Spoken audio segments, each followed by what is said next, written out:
Niger military junta cuts off electricity, water supply to French embassy. EFCC, CCB probe Kano anti-graft agency boss over alleged abuse of office. Different strokes as commodity prices rise and fall in grain markets. Away from Nigeria, Libya suspends foreign minister over unofficial encounter with Israeli counterpart. These are the headlines on Trust News Update. I am Ayuba Ilya. Thanks for joining.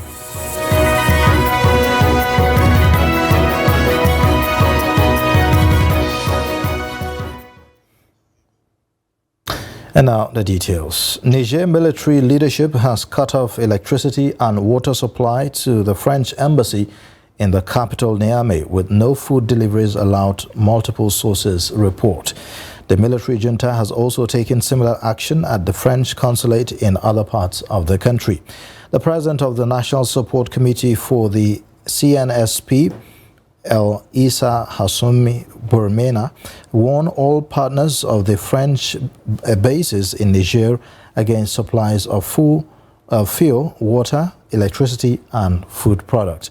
The president says any partner who continued to help the French in the process of supplying the goods and services will be considered enemy of the sovereign people. The reports come after a two-day deadline given by the military administration to the French ambassador, Sylvain Ite, 48 hours to leave Nigerian territory, expired Sunday. However, authorities in Paris on Friday rejected the order against its ambassador, repeating that France did not recognize the military ruler's authority.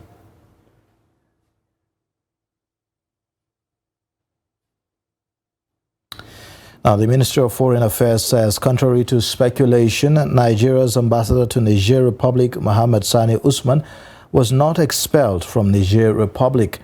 Reacting to the speculation, the spokesperson, Minister of Foreign Affairs, Francisca Omayuli, said that the purported expulsion of the Nigerian ambassador within 48 hours was false, warning against the spread of unverified information capable of jeopardizing the ongoing mediation efforts by ECOWAS in the political impasse in Niger. Nigeria and the United States have agreed to collaborate against anti-democratic forces within and outside of Africa, assaulting independent democracies on the continent. President Bola Tinubu met with the U.S. Special Presidential Envoy Molly P. on Saturday evening, vowing that crisis in Niger Republic will not deter him from concluding his economic reform, making it successful for the benefit of Nigeria. Kende Amodu reports. President Tinubu says he will continue to hold ECOWAS back despite its readiness for all options. He's quick to add that war is not ideal for his country nor for West Africa, even though the defense of democracy is sacrosanct. The crisis in Niger throws a different color on international political realities which have existed for ages. President Tinubu's interpretation is particularly interesting. He says American-backed development finance and multilateral institutions should be reformed to meet the developmental requirements of younger democracies in Africa, which operate in authoritarian, crowded environments. The Nigerian president, moreover, stresses that legitimate yearnings of Africans should no longer be manipulated to serve the narrow aims of self-seeking demagogues through unconstitutional takeovers of power. Agreeing with him, the American Special Presidential Envoy revealed that the U.S. administration had high regard for the leadership of the chairman of ECOWAS. To this end, an exclusive invitation has been extended from U.S. President Joe Biden to President Tinubu for a meeting on the sidelines of the United Nations General Assembly in New York City in late September to advance further discussions. And foremost, of course, the economy, so business. We're looking at, of course, security concerns. That's the elephant in the room. You know, what's happening in our region, what's happening in Niger, and, other things. The return to democracy and normalcy is paramount. The security concerns in the region also very important. Both sides are pleased. Of course, we're going to Anga, so there will be sideline meetings there also to continue along the same lines. The Nigerian president has accepted the invitation to meet the U.S. president on the sidelines of hunger, and the agenda for that meeting has pretty much been set out. From State House Abuja, Kehinde Amudu, Trust TV News. Now, the National Commission for the Control of Small Arms and Light Weapons Proliferation said it has concluded arrangements to employ and train about 300,000 personnel across the Federation to tackle illegal arms proliferation. Acting Director General of the Commission, Adejare Adegbero, who disclosed this in a statement on Sunday, said a total of about 7,000 personnel will be engaged in each state of the Federation and the FCT. He said they are going to employ about 300,000 personnel across the country to make the country a safer place, noting that this will also reduce the unemployment rate in the country. He said anyone interested should be on the lookout for the guidelines on national dailies. The Economic and Financial Crimes Commission and the Code of Conduct Bureau have launched investigations into the activities of the Kano State Public Complaints and Anti-Corruption Commission and its chairman. The EFCC, in a letter signed by its Deputy Director, Cybercrime and Other Related Offences, Mukhtar Bello, asked the chairman of the Kano Anti-Corruption Commission, Muhui Magaji Rimengado, to send the Commission's Director of Finance and Accounts to appear at its headquarters in Abuja on Monday. The EFCC is asking the Commission's Director of Finance and Accounts to provide details of total funds released by the Office of the Accountant General of Kano State from 2019 to 2021 fiscal year. He is also requested to provide details of total funds released by the Kano State Ministry of Local Government from 2019 to 2021, including contracts executed and details of beneficiary accounts. On its part, the CCB is, in its letter dated August 14, said that it was investigating case of alleged violation of the Code of Conduct for public officers against some staff of the Anti-Corruption Agency and asked the Commission's chairman to furnish it with certified true copies of some information.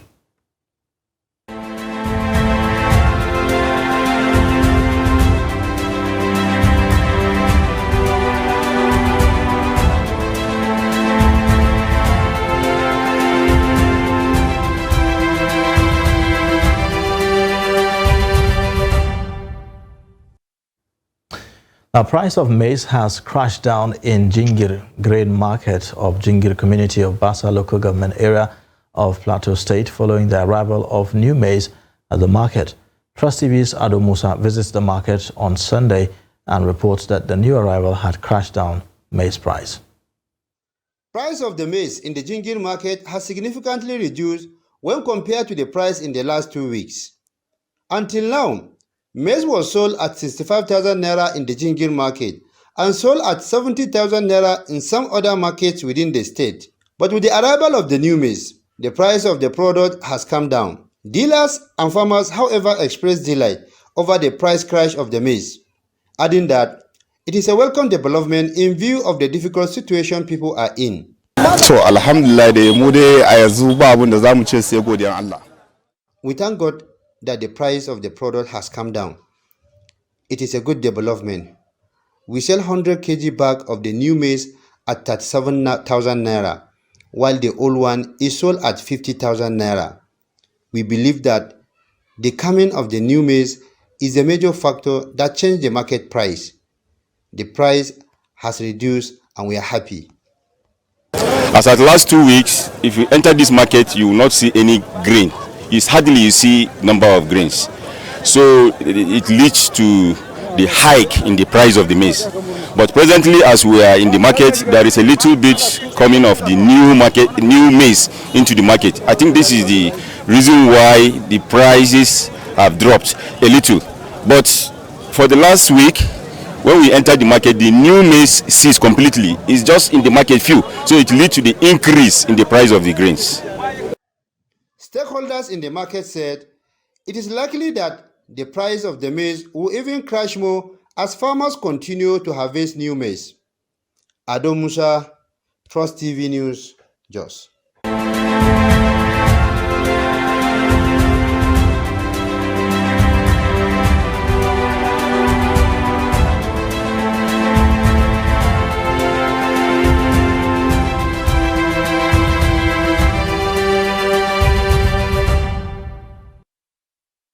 In spite of all measures taken to cushion the effects of fuel subsidy removal, many IDPs in Katsina are struggling to make ends meet.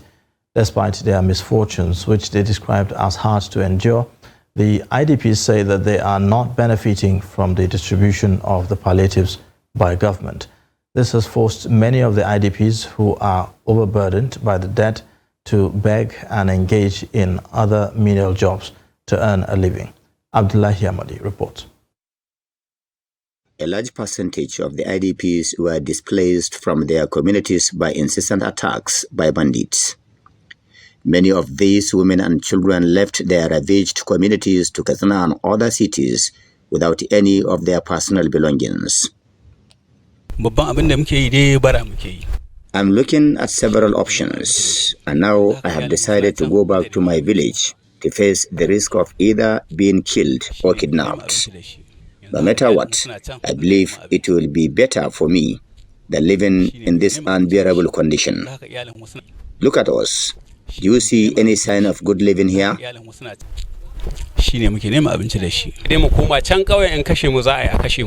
Bandits rustled all our domestic animals, raped our women and children, dispossessed us of all our belongings, and killed some members of our families. We are here because we don't have any other option, and we are suffering seriously. To these depressed-looking IDPs, the main priority here is food and rent, while school for their children is a secondary consideration. This suggests that the future of the next generation is already in peril if nothing is done to arrest the situation.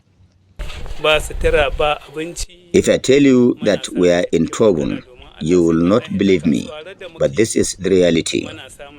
For instance, any individual who limits his thinking to what he will eat will never be productive because his thoughts are dominated by food.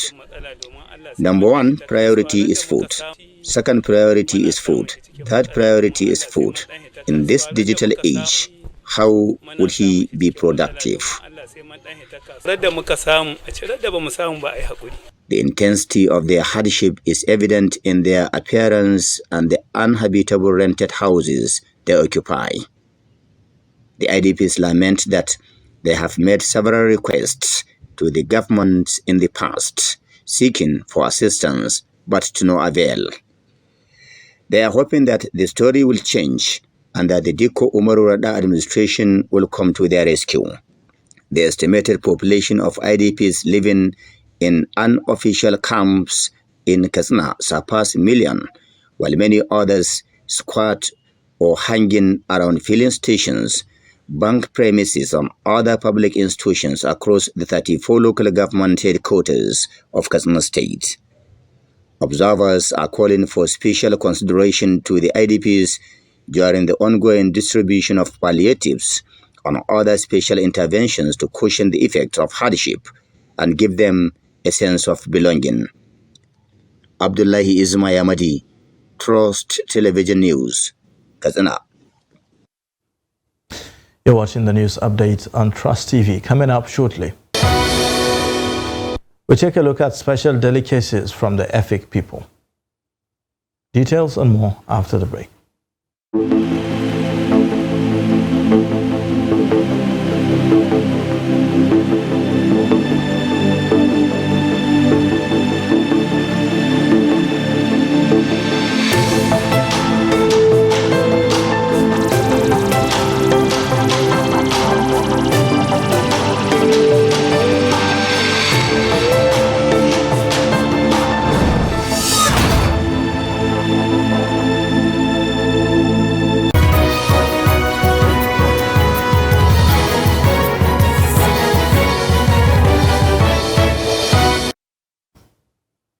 You're watching the news update on Trust TV. Another look at the top stories. Niger military junta cuts off electricity, water supply to French embassy. EFCC, CCB probe Kano anti-graft agency boss over alleged abuse of office. In other news, the Minister of Transport, Senator Saidu Ahmed Al-Kali, on Saturday paid an unscheduled visit to Idu train terminal in Abuja. He said that the visit is out of the desire to achieve the agenda of President Bola Ahmed Tinubu of renewed hope. He said during the visit that he was able to inspect the coaches and other facilities. According to him, he received a complaint from the security escorts that in the last 5 months their allowances were not paid. The minister promised to liaise with the Ministry of Defense to ensure that protection from the air are provided for the unmanned areas. I'm going to ensure the outstanding allowance of the escort is paid on Monday. 2, I'm going to liaise with the Ministry of Defense so that we still ensure that we have maintained unmanned area vehicle so that to give them protection from the air. The coaches are unkept, the sitters are also not clean. So we need to ensure that all these things are put in place. All right, now, Efik people are Nigerians and located primarily in the southern coast of the country as well as in western Cameroon. They are a historic people who first had contact with the white men were involved in the slave trade era. But they are unique and famous for their cuisines, and their women cookery skills are legendary. This is the reason their foods such as the very popular Edikai Kong and also Abak Atama is among the famous sought-after food. Now, some residents of the Calabar speak about these delicacies and how they are prepared. The report. Most people who travel to Cross River, especially the state capital, Calabar, want to have a taste of popular Edikai Kong soup or fisherman soup, Afia Efere, coconut rice, or Afang soup. It should be noted, however, that their sisters in neighboring Akwa Ibom State are equally skilled in cooking these types of delicacies. Cocoyam, watayam, mfi, periwinkle. We are using bonga fish, dry fish, snail, even dry meat in Ekpangukwo. And the Ekpangukwo, the cocoyam, we are using the leaf. When you grind water yam and cocoa yam, we mix it. When you mix it finish, you carry the leaf of the cocoa yam and tie it small. You wash a pot. When you wash your pot finish, you put the muffin periwinkle on the ground of the pot. Youth of these days, they don't know what is a pangokoiko. In fact, maybe if you even keep it before them, they may not even know. No, we have auto and so many different types. So Efik is a very special. Efik cuisine is very special. Very special. And if you go to most restaurants, this kind of food I'm mentioning are usually very costly. But it is the Efik, better known as Calabar people, whom the soup has come to be well associated with. The Efik delicacies have become a brand, which reason many restaurants in different parts of Nigeria and abroad adopt the name Calabar Kitchen to attract patronage. Now, on the foreign scene, the leader of Libya's government said Sunday that he had suspended his foreign minister after her Israeli counterpart announced he had held talks with her last week in Rome. Prime Minister Abdulhamid Dbeibah said on Sunday evening in an official decision posted on Facebook that Najla Al-Mangosh has been temporarily suspended and will be subject to an administrative investigation by a commission chaired by the Justice Minister. The Libyan Foreign Ministry described it as a chance and unofficial encounter, but news of the meeting had already led to street protests in several Libyan cities. The political row broke out on Sunday after Israel's foreign ministry said that the two countries' foreign ministers had met in the previous week. The statement said that Israeli Foreign Minister Eli Cohen and Mangosh, his Libyan counterpart in the Tripoli-based administration, spoke at a meeting in Rome hosted by Italian Foreign Minister Antonio Tajani. The Israeli statement described it as the first such diplomatic initiative between the two countries. Now, on the foreign scene, Victor Osimhen scored his 100th club goal as Napoli continued a perfect start to their Serie A title defense with Sunday's 2-0 win over 10-man Sassuolo, while Juventus survived a penalty controversy in a 1-1 draw with Furious Bologna. Now, Osimhen netted his third goal of the season from the penalty spot 15 minutes into Napoli's first home match since lifting the league title in front of their fans for the third time back in June.